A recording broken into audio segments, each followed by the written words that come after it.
समाज के अंतिम व्यक्ति तक को आगे लाएं आयुक्त। दरभंगा स्थानीय मूसा शाह सिटी सेंटर में शनिवार को संत रविदास की जयंती मनाई गई। उद्घाटन प्रमंडलीय आयुक्त राधे श्याम शाह ने विंग के पटवा को पुष्प अर्पित किया। आयुक्त ने कहा कि अब कुछ समाज के अंतिम व्यक्ति तक को आगे लाना है, तभी देश आगे बढ़ेगा। अध्यक्षता करते हुए समाजसेवी, इतिहासकार, फिल्मकार, पर्यावरणविद रवि के पटवा ने कहा कि हम भारतीयों को जात पात और पथ के भेदभाव समाप्त करना होगा।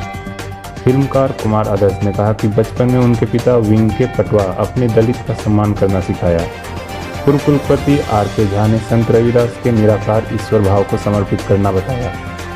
शिक्षाविद प्रोफेसर जयशंकर झा ने रविदास को भारत का जाति विहीन बताया।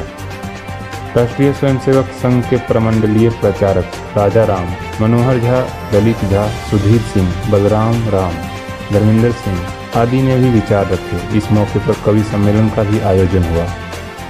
संत रविदास जयंती के अवसर पर सभी लोग को हम शुभकामना देते हैं और ये समतामूलक समाज का जो प्रणेता रहे और सबको जिन्होंने सिखाया कि अपना काम करिए, श्रम करिए और श्रम करते हुए भी आप भगवान को प्राप्त कर सकते हैं, सबसे प्रेम कर सकते हैं।